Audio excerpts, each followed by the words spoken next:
नमस्कार दोस्तों, स्वागत है आप सभी का मेरे YouTube चैनल पे।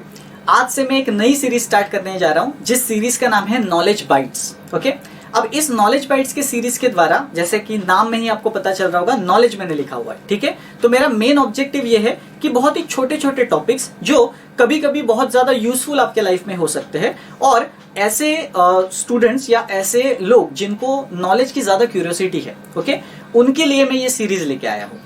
तो इसमें हम लोग क्या कवर करेंगे या कौन से टॉपिक्स कवर करेंगे, तो इसमें मैं आपको जो भी छोटे छोटे टॉपिक्स है, जैसे अगर दो टर्म्स के बीच में डिफरेंस है तो वो डिफरेंस क्या है, ओके, तो वो पॉलिटिकल टर्म्स में हो सकता है, सोशल टर्म्स में हो सकता है, हिस्ट्री में हो सकता है, कहीं भी हो सकता है, ठीक है। तो मैं आसान भाषा में कॉम्प्लेक्स टॉपिक आपको समझाने की इस पर्टिकुलर सीरीज में कोशिश करूंगा।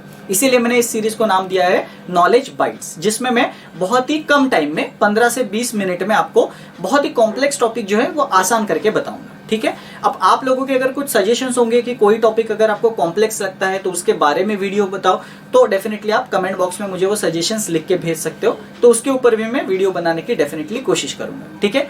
तो अगर आपको ये चैनल जो है वो डेफिनेटली पसंद आता है तो इस चैनल को आप सब्सक्राइब कर सकते हो। इसमें जो भी वीडियोस है वो अगर आपको इंटरेस्टिंग लगते हैं तो आप मैक्सिमम अपने दोस्तों के साथ शेयर कर सकते हो, ठीक है। तो चलिए हम लोग विदाउट वेस्टिंग एनी टाइम आज के एपिसोड की शुरुआत करते हैं। आज है हमारा नॉलेज बाइट का एपिसोड नंबर 1, और आज मैं आपको बताने जा रहा हूं difference between the various legal terms. Okay, अब आपको लग रहा होगा कि ये क्या कॉम्प्लेक्स चीज है और हम लोगों को क्यों इसके बारे में जानना है। अब देखो, बहुत ही डे टू डे लाइफ में आपने ऐसे वर्ड सुने होंगे कि भाई ये लॉयर है, ये एडवोकेट है, ये बैरिस्टर है, तो आपको हमेशा कंफ्यूजन रहा होगा कि भाई ये लॉयर क्या होता है, बैरिस्टर क्या होता है, एडवोकेट क्या होता है, दोनों में डिफरेंस क्या है ना। क्या लॉयर और एडवोकेट दोनों सेम होते हैं? अगर दोनों सेम होते हैं तो दोनों को अलग नाम से क्यों बुलाया जाता है ना। ऐसे अलग अलग कंफ्यूजन हमारे कभी कभी माइंड में आ जाते हैं, लेकिन हम लोग उसको इतना सीरियसली लेते नहीं। हम लोग सोचते जाने दो, हम लोगों को क्या करना है, हम लोग तो है नहीं ना लॉयर और एडवोकेट, राइट। बट कभी कभी क्या होता है कि आपको कॉन्सेप्चुअल क्लैरिटी होना जरूरी होता है ना। तो इसीलिए क्यूरियोसिटी होना जरूरी है, तभी आपको जो नॉलेज है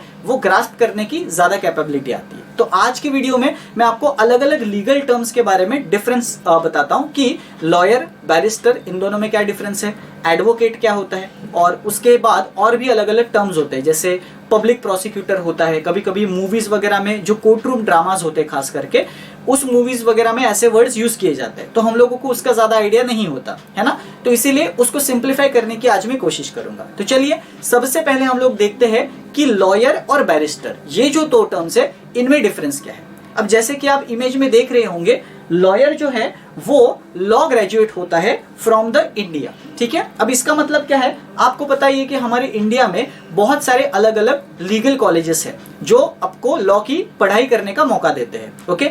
तो उसमें LLB आपने नाम सुना होगा, जो कि एक ग्रेजुएशन का कोर्स होता है। उसके बाद आप अपना मास्टर्स भी कर सकते हो LLM करके, राइट। तो जो भी पर्सन उस पर्टिकुलर लॉ की पढ़ाई को कंप्लीट करता है, लॉ ग्रेजुएट होता है इंडिया में, उसको हम लोग कहते हैं लॉयर। तो इंडिया से जो भी लॉ ग्रेजुएट होगा, इंडिया के किसी भी कॉलेज से उसने अपना लॉ ग्रेजुएशन कंप्लीट किया होगा, चाहे वो बैचलर्स हो चाहे वो मास्टर्स हो, उसको हम लोग क्या बोलेंगे, लॉयर बोलेंगे, राइट। और बैरिस्टर किसको बोलते हैं, वही पढ़ाई, वही लॉ की पढ़ाई, चाहे वो बैचलर्स की हो या मास्टर्स की हो, अगर उसने इंग्लैंड से की है तो उसको हम लोग क्या बोलते हैं, बैरिस्टर बोलते हैं। एज सिंपल एज दैट, ठीक है। तो बस उसने पढ़ाई कहां से की है इसका मैटर करता है, बाकी वो दो वर्ड्स में कोई भी डिफरेंस नहीं है। लॉयर हम लोग किसको बोलेंगे, law graduate from India. Barrister किसको बोलेंगे, लॉ ग्रेजुएट फ्रॉम इंग्लैंड, ठीक है।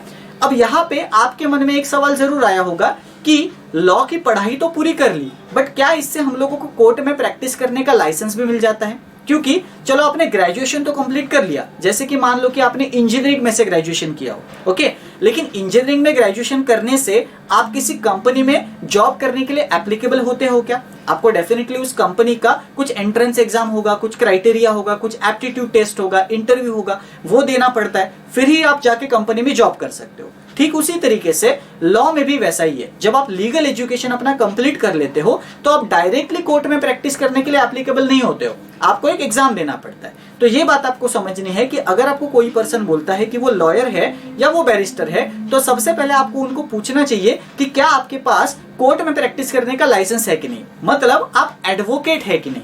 और इसी से ये वर्ड बना हुआ है एडवोकेट, ठीक है। लॉयर और बैरिस्टर वो पर्सन होते हैं जिन्होंने अपनी पढ़ाई कंप्लीट कर ली है, बट उनके पास प्रैक्टिस करने का लाइसेंस नहीं होता कोर्ट में। और आप सभी को पता है कि हमारे कंट्री में अलग अलग कोर्ट्स के सिस्टम है। जैसे लोअर कोर्ट्स की अगर हम लोग बात करें तो वहां पे डिस्ट्रिक्ट कोर्ट्स आते हैं, राइट। उसके बाद स्टेट लेवल पे बात करें तो हाई कोर्ट होता है और सेंट्रल लेवल पे सुप्रीम कोर्ट होता है, राइट। तो कोई भी कोर्ट में अगर आपको प्रैक्टिस करनी है तो you have to obtain the licence. जब तक आपके पास लाइसेंस नहीं होता है तब तक आपको सिर्फ लॉयर या बैरिस्टर बुलाया जाता है और आप प्रैक्टिस करने के लिए एप्लीकेबल नहीं होते हो। मतलब आप किसी पार्टी को कोर्ट में रिप्रेजेंट नहीं कर सकते, अपने क्लाइंट को कोर्ट में रिप्रेजेंट नहीं कर सकते। अब आप लोग वही सोच रहे होंगे कि अगर हम लोगों को कोर्ट में रिप्रेजेंट करना है आफ्टर कंप्लीटिंग द लॉ तो हम लोग क्या कर सकते हैं। तो डेफिनेटली हम लोगों का आगे का पार्ट आता है जिसको हम लोग बोलते हैं एडवोकेट, ठीक है। तो एडवोकेट वो होता है जो बेसिकली पार्टीज को या क्लाइंट्स को कोर्ट में रिप्रेजेंट करने के लिए क्वालिफाइड होता है, ओके। अब जाहिर सी बात है कि एडवोकेट बनने के लिए क्या करना होगा। अब आपको पता होगा कि हमारे इंडिया में एक बॉडी है जिसको कहते हैं बार काउंसिल ऑफ इंडिया। ये जो बॉडी है ये 1961 में बनाई गई थी और ये इसलिए बनाई गई थी कि इंडिया में जो भी लीगल प्रैक्टिस है या इंडिया में जो भी लीगल एजुकेशन है उसको रेगुलेट किया जाए। तो ये सारा जो रेगुलेशन करने वाली बॉडी है ये बार काउंसिल ऑफ इंडिया है और यही बॉडी जो है वो आपको लाइसेंस देती है कोर्ट में प्रैक्टिस करने का। ठीक उसी तरीके के कि आपके अलग अलग बाइक के लाइसेंस होते हैं, ड्राइविंग लाइसेंस होते हैं, है ना। तो वो भी एक पर्टिकुलर टाइम लिमिट तक होते हैं। तो ये भी आपका जो लीगल लाइसेंस होता है ये इसी तरीके का होता है कि आपको एक पर्टिकुलर टाइम पीरियड तक लाइसेंस दिया जाता है to practise in the courts, okay. और अगर आप कुछ ऐसा टास्क करते हो जिसकी वजह से कंटेम्प्ट ऑफ कोर्ट हो जाता है ना, कोर्ट में जाके आप कुछ उल्टा सीधा बोल देते हो एज एन एडवोकेट, राइट। तो उस कोर्ट का जो जज होता है उसके पास पावर होता है कि डेफिनेटली वो डायरेक्टली ये मैटर जो है वो बार काउंसिल ऑफ इंडिया को रेफर करेगा और आपको डेफिनेटली उसके ऊपर जो कॉन्सिक्वेंसेस है वो झेलने पड़ सकते हैं और उसमें आपको फिर आपका जो लाइसेंस है वो परमानेंटली भी सस्पेंड हो सकता है, कभी कभी टेम्पररी सस्पेंशन किया जाता है। वो कंप्लीटली जो मैटर है वो बार काउंसिल ऑफ इंडिया के डिस्क्रिप्शन में आता है, राइट। तो मेरे कहने का मतलब यह है कि अगर आपको बार काउंसिल ऑफ इंडिया से लाइसेंस मिला हुआ है तो आप कोई भी कोर्ट में प्रैक्टिस कर सकते हो, राइट। तो अब ये मिलेगा कैसे आपको, तो उसके लिए आपको एक बार काउंसिल ऑफ इंडिया की एग्जाम होती है वो देनी पड़ती है और वो एग्जाम देने के लिए आपका जो मिनिमम क्वालिफिकेशन है वो एटलीस्ट लॉ ग्रेजुएशन होना चाहिए, चाहे वो बैचलर्स में हो चाहे वो मास्टर्स में हो, ठीक है। तो जब आप वो एग्जाम देते हो और एग्जाम आपकी क्वालिफाई हो जाती है तब आपको लाइसेंस मिलता है to practise in the courts and then you become the advocate. तो उम्मीद करता हूं कि लॉयर, बैरिस्टर, एडवोकेट यहां तक मामला आपको समझ में आया होगा, ठीक है। अभी हम लोग दो और टर्म्स के बारे में बात करेंगे, senior advocate and advocate on record. जैसे आपके सामने इमेज है वहां पे आपको दिख रहा होगा कि सीनियर एडवोकेट वो होता है जिसके पास एक अच्छा खासा एक्सपीरियंस हो और सुप्रीम कोर्ट और हाई कोर्ट जो है उन्होंने डेफिनेटली उनको डेजिग्नेट किया होता है। मतलब क्या है कि मान लो कि आपने एडवोकेट के तौर पर मिनिमम 20 साल की प्रैक्टिस की है, 20 साल तक आप एडवोकेट हो कोई भी कोर्ट में, राइट। तो सुप्रीम कोर्ट और हाई कोर्ट जो है वो आपके नाम का एक डेजिग्नेशन निकालेगा और आपको बोला जाएगा सीनियर एडवोकेट, क्योंकि आपके पास उतना ज्यादा एक्सपीरियंस है, राइट। और उसके लिए और एक कंडीशन होती है एज की, जहां पे आपका मिनिमम 45 ईयर्स ऑफ एज होना चाहिए to be called as senior advocate. मतलब अगर आपको सीनियर एडवोकेट बनना है तो मिनिमम 45 ईयर्स ऑफ एज आपका कंप्लीट होना चाहिए और एक्सपीरियंस के तौर पे आपको 20 साल का एक्सपीरियंस मिनिमम होना चाहिए एज एन एडवोकेट, तभी आपको सीनियर एडवोकेट कहा जाता है। अब जाहिर सी बात है सीनियर एडवोकेट बनने से बहुत सारे फायदे भी होते हैं। आपका जो पे स्केल है वो बदलता है ना। जब आपको किसी पार्टी या क्लाइंट को रिप्रेजेंट करना होता है तो आपका जो चार्ज होता है वो भी आपका बढ़ जाता है, पर केस चार्ज, राइट। तो सीनियर एडवोकेट बनने से आपको ये सारे फायदे हो सकते हैं, राइट। उसी तरीके का एक टर्म होता है advocate on record. Advocate and record ये जो टर्म है ये स्पेसिफिकली सुप्रीम कोर्ट के लिए बुलाया जाता है, ओके। मतलब सुप्रीम कोर्ट में अगर आपको एज एन एडवोकेट प्रैक्टिस करनी है तो supreme court advocate on record इस तरीके का टर्म यूज करता है, क्योंकि आपको पता है सुप्रीम कोर्ट में बहुत ही लिमिटेड और बहुत ही इंपॉर्टेंट मैटर्स जो है वो डिस्कस किए जाते हैं, है ना। वहां पे जो छोटे मोटे मैटर्स है वो कोई भी ना लेके आ जाए, या कोई भी एडवोकेट जिसको सुप्रीम कोर्ट के बारे में कुछ भी ना पता हो वो डायरेक्टली सुप्रीम कोर्ट में खड़ा ना हो, इसके लिए सुप्रीम कोर्ट क्या करता है, एडवोकेट एंड रिकॉर्ड ये एक पोस्ट जो है वो उसने क्रिएट की हुई है, ओके। इसमें वो क्या करता है कि एक एग्जाम लेता है जिसके एग्जाम का नाम होता है supreme court AOR exam, SCAOR exam, ठीक है। अगर वो एग्जाम आप क्वालिफाई करते हो तो वहां पे आपको एडवोकेट ऑन रिकॉर्ड इस तरीके से बुलाया जाता है और आप फिर स्पेशली सुप्रीम कोर्ट में रिप्रेजेंट करने के लिए कैपेबल होते हो, राइट। वैसे तो जो नॉर्मल एडवोकेट्स है वो भी सुप्रीम कोर्ट में रिप्रेजेंट कर सकते हैं, बट उनके पास लिमिटेड पावर्स होते हैं। जैसे जो नॉर्मल एडवोकेट्स है या सीनियर एडवोकेट्स है वो एफिडेविट, पिटीशन, ऐसे जो अलग अलग चीजें होती है वो सुप्रीम कोर्ट में फाइल नहीं कर सकते, लेकिन ये जो एओआर होते हैं वही सिर्फ ये जो एफिडेविट वगैरह है वो प्रैक्टिस कर सकते हैं। ठीक है, तो उम्मीद करता हूं कि ये जो दो टर्म्स है वो डेफिनेटली आपको समझ में आए होंगे कि सीनियर एडवोकेट क्या होता है एंड एडवोकेट ऑन रिकॉर्ड क्या होता है। दोनों में डिफरेंस सिर्फ इतना ही है, सीनियर एडवोकेट जो है वो हाई कोर्ट या सुप्रीम कोर्ट के द्वारा नॉमिनेट किया जाता है, डेजिग्नेट किया जाता है, और जब उनके पास उतना इनफ एक्सपीरियंस होगा तो वो एप्लीकेबल हो जाता है। लेकिन अगर आपको स्पेसिफिकली सुप्रीम कोर्ट में पिटीशन को फाइल करना है, एफिडेविट करना है, ये सारी बातें करनी है, तो स्पेसिफिकली अगर सुप्रीम कोर्ट में ही आपको काम करना है देन इट इज बेटर कि आप एडवोकेट ऑन रिकॉर्ड जो है वो बन जाओ, मतलब एडवोकेट ऑन रिकॉर्ड का एग्जाम दे दो। ठीक है, तो आई होप कि ये दो टर्म्स भी आपको समझ में आए होंगे। अब हम लोग और दो टर्म्स की बात करते हैं जो कई बार आपने सुने होंगे, जैसे एक होता है advocate general of the state और दूसरा होता है अटॉर्नी जनरल ऑफ इंडिया। आप इमेज में यहाँ पे देख सकते हो दो अलग अलग टर्म्स है। ठीक है, अब यहाँ पे जैसे उन्होंने लिखा हुआ है advocate general of the state, तो ये हमारे स्टेट, अलग अलग जो स्टेट्स होते हैं उनके स्टेट का पहला लॉ ऑफिसर होता है, राइट। तो स्टेट लेवल पे अगर कोई हाईएस्ट लॉ ऑफिसर का ऑफिस है तो वो है advocate general of the state. अब इनका काम क्या होता है, ये अलग अलग स्टेट के जो मामले होते हैं जहां पे स्टेट इन्वॉल्व है, ओके, तो उस मामलों में स्टेट को रिप्रेजेंट करता है और रिप्रेजेंटेशन के साथ साथ ये स्टेट को लीगल एडवाइस भी देता है। कभी कभी हम लोगों को पता होता है कि स्टेट में बहुत सारे ऐसे मैटर्स होते हैं जो कोर्ट में फंस जाते हैं, राइट। जो स्टेट एग्जीक्यूटिव होती है वो जब कुछ डिसीजंस लेती है और वहां पे कुछ कॉन्फ्लिक्ट हो जाता है तो कोर्ट में कोई रिप्रेजेंट करने वाला होना चाहिए स्टेट की तरफ से, तो उसको हम लोग बोलते हैं advocate general of the state. और वही कंडीशन अगर हम लोग सेंट्रल गवर्नमेंट में लागू करें तो वो बन जाता है अटॉर्नी जनरल ऑफ इंडिया, जब पूरे कंट्री की बात आती है। तो जो अटॉर्नी जनरल ऑफ इंडिया होता है वो हमारे कंट्री का पहला लॉ ऑफिसर होता है, फर्स्ट लॉ ऑफिसर, राइट। और पूरे कंट्री को लीगल रिप्रेजेंटेशन देने की या लीगल एडवाइस प्रोवाइड करने की जो जिम्मेदारी होती है वो आपकी अटॉर्नी जनरल ऑफ इंडिया पे होती है, राइट। अब जो एडवोकेट जनरल ऑफ स्टेट है उनका अपॉइंटमेंट कौन करता है, उनका अपॉइंटमेंट गवर्नर करता है। गवर्नर के पास पूरा डिस्क्रिप्शन होता है कि एक ऐसे एक्सपीरियंस व्यक्ति को वो advocate general of the state जो है वो अपॉइंट कर सकता है जिनको रिप्रेजेंटेशन करने में या जिनको एडवाइस देने में बहुत अच्छा खासा एक्सपीरियंस है, राइट। और वही चीज अगर सेंट्रल गवर्नमेंट में करनी है तो अटॉर्नी जनरल ऑफ इंडिया का जो अपॉइंटमेंट है वो हमारे प्रेसिडेंट साहब करते हैं। ठीक है, तो इस तरीके से आप ये दो टर्म्स को बहुत आसानी से समझ सकते हैं। ओके, तो चलिए ये दो टर्म्स आई होप, उम्मीद करता हूं कि आपको ये समझा होगा। अभी और दो टर्म्स जिसके बारे में मैंने आपको बताया था, एक होता है पब्लिक प्रोसिक्यूटर और एक होता है गवर्नमेंट प्लीडर। इन दोनों में क्या डिफरेंस है, बहुत ही आसान है, मैं सिंपल लैंग्वेज में आपको समझाता हूं। इमेज आपके सामने है, ओके।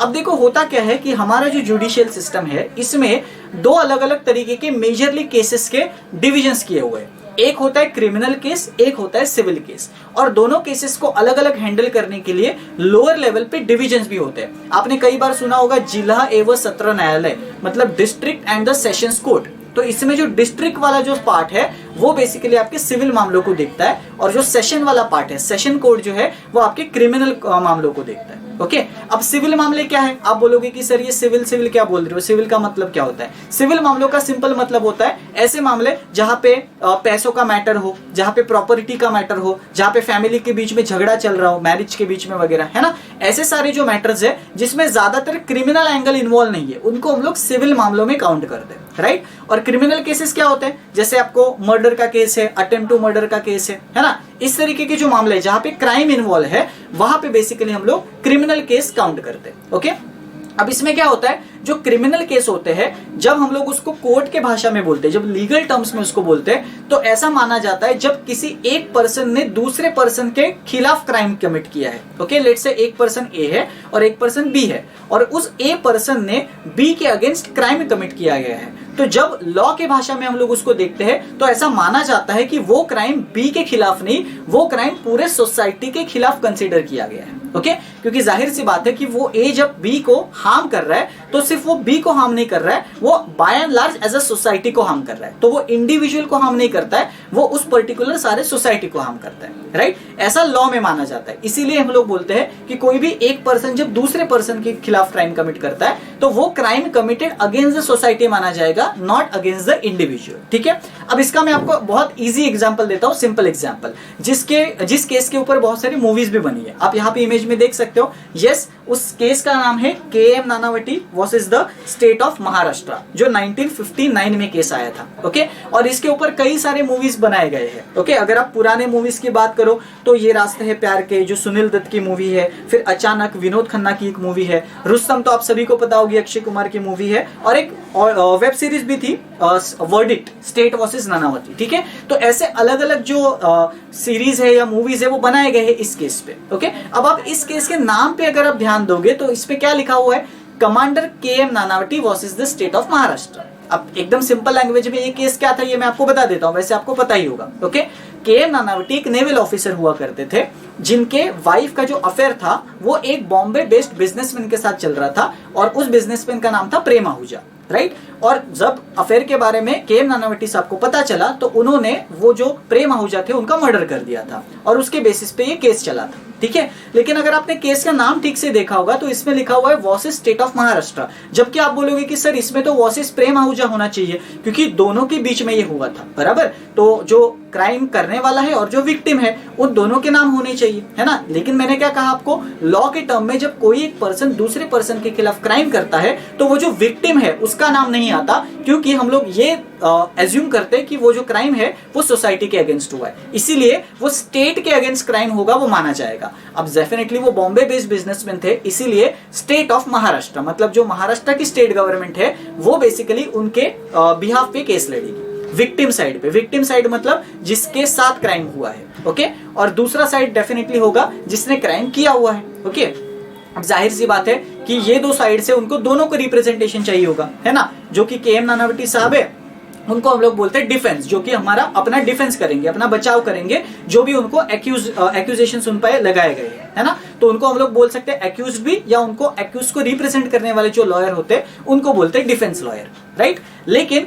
ये वो लॉयर भी होंगे जो प्रेम आहूजा की साइड को रिप्रेजेंट करेंगे। अब प्रेम आहूजा तो रहे नहीं दुनिया में, लेकिन इसका मतलब ये तो नहीं कि उनके साइड को प्रेजेंट ही नहीं किया जाएगा, है ना। उनके साइड को भी प्रेजेंट करना जरूरी होगा। तो उनके साइड को कौन प्रेजेंट करेगा, तो उनके साइड को प्रेजेंट करेगा पब्लिक प्रोसिक्यूटर, राइट। तो ये मतलब होता है पब्लिक प्रोसिक्यूटर का। जब कोई भी लॉयर क्रिमिनल केस में स्टेट को रिप्रेजेंट करता है तो उसको हम लोग क्या कहते हैं, पब्लिक प्रोसिक्यूटर। क्या कहा मैंने, फिर से एक बार अच्छी तरीके से सुनना। जब कोई भी लॉयर क्रिमिनल केस में स्टेट को रिप्रेजेंट करता है तो उसको कहा जाता है पब्लिक प्रोसिक्यूटर। जैसे कि इस केस में जो प्रेम आहूजा की साइड है उसको जो रिप्रेजेंट करेगा, जो विक्टिम वाली साइड है, जो स्टेट वाली साइड है, उसको जो रिप्रेजेंट करेगा उसको क्या कहा जाएगा, पब्लिक प्रोसिक्यूटर कहा जाएगा। और जो KM नानावती के साइड को रिप्रेजेंट करेगा उसको क्या कहा जाएगा, उसको डिफेंस लॉयर कहा जाएगा, जो कि उसका डिफेंस करेगा, जो भी एक्यूजेशंस उस पर लगाए गए हैं उसको डिफेंड करेगा, राइट। तो उम्मीद करता हूं कि ये पब्लिक प्रोसिक्यूटर वाला टर्म आपको समझा होगा। और उसी तरीके से सिविल केसेस के लिए गवर्नमेंट प्लीडर यूज किया जाएगा। मतलब मान लो कि ये अगर मामला, ये जो KM नानावती का मामला सिविल मामला होता, पैसों का मामला होता, तो इसमें भी अगेन दोनों साइड होंगे। एक होगा विक्टिम जिसके खिलाफ वो जो पैसों का बेसिकली जो केस है वो मतलब रचा गया है, और जो दूसरा है वो होगा डेफिनेटली एक्यूज, जिसके ऊपर चार्ज है कि इसने मेरे साथ धोखा किया, राइट, इस तरीके का। तो वहां पे भी एक डिफेंडर होगा जो बेसिकली एक्यूजेशंस को डिफेंड करेगा, जिसको हम लोग डिफेंस लॉयर कहेंगे। और जो दूसरी साइड होगी जो स्टेट को रिप्रेजेंट करेंगे सिविल मामलों में, उसको हम लोग क्या बोलेंगे, गवर्नमेंट प्लीडर। ठीक है, तो आई होप कि अगेन आपको ये दो टर्म्स में भी मतलब जो है वो समझ में आ गया होगा। ठीक है, तो उम्मीद करता हूं कि ये वाला जो सेशन है वो आपको बहुत ही इंटरेस्टिंग लगा होगा, और आपने ये जो टर्म्स है डे टू डे लाइफ में कई बार सुने होंगे, बट आपको जो सही मतलब है उन टर्म्स का उम्मीद करता हूं कि अब जाके समझ में आया होगा। ठीक है, तो ये जो नॉलेज बाइट्स का पहला एपिसोड था इसमें हम लोग डेफिनेटली इतना ही करेंगे, राइट। नेक्स्ट जो एपिसोड है वो बहुत ही जल्दी आएगा, और उसमें भी मैं ऐसे ही कुछ इंटरेस्टिंग टॉपिक के ऊपर वीडियोस बनाने की कोशिश करूंगा। अगर आपको कुछ सजेशंस है, स्पेसिफिक सजेशंस, तो आप कमेंट बॉक्स में मुझे बता सकते हो। ठीक है, तो चलिए तब तक के लिए stay safe and keep learning.